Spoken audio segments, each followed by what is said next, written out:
The famous surgeon Dennis Burkitt is better known for his discovery of a childhood cancer, now known as Burkitt's lymphoma, than for his 1979 international bestseller, Don't Forget the Fiber in Your Diet. Anyone asked to list the 20 or more most important advances in health made in the last few decades would be likely to include none of what Dr. Burkitt considered to be among the most significant. What was the #1 most important advance in health, according to one of the most famous medical figures of the 20th century? The fact that many of the major and commonest diseases in modern Western culture are universally rare in Third World communities, were uncommon even in the United States until after World War I, yet are now common in anyone following the Western lifestyle. So it's not genetic, they're lifestyle diseases, which means they must be potentially preventable. Those eating the standard American diet have high rates of all these diseases. Here are two examples. We had rates similar to that of the ruling white class in apartheid Africa, whereas the rates in the Bantu population, the rural Africans, were very low. These native Africans ate the same Three Sisters diet of many Native Americans, a plant-based diet centered around corn, beans, and squash. In fact, it was reported that cancer was so seldom seen in American Indians a century ago, they were considered practically immune to both cancer and heart disease.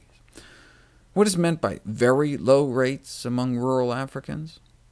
1,300 autopsied over 5 years in a Bantu hospital, maybe one case of ischemic heart disease, our #1 killer.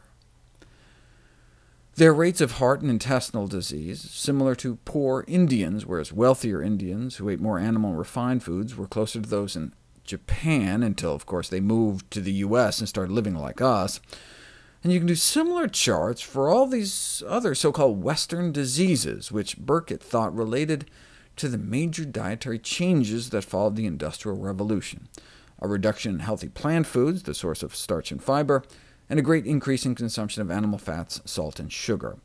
His theory was that it was the fiber. None of these diseases, including our #1 killer, are common in communities where large soft stools are customarily passed. His thought was that all these major diseases may be caused by a diet deficient in whole plant foods, the only natural source of fiber. Fiber? In a survey of 2,000 Americans, over 95% of graduate school-educated participants and healthcare providers weren't even aware of the daily recommended fiber intake. Doctors just don't know. If a floor is flooded as a result of a dripping tap, it is of little use to mop up the floor unless the tap is turned off. The water from the tap represents the cost of disease. The flooded floor, the disease is filling up our hospital beds.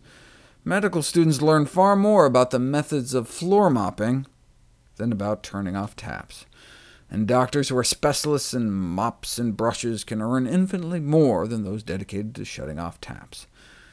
And the drug companies sell rolls of paper towels, so patients can buy a new roll every day for the rest of their lives.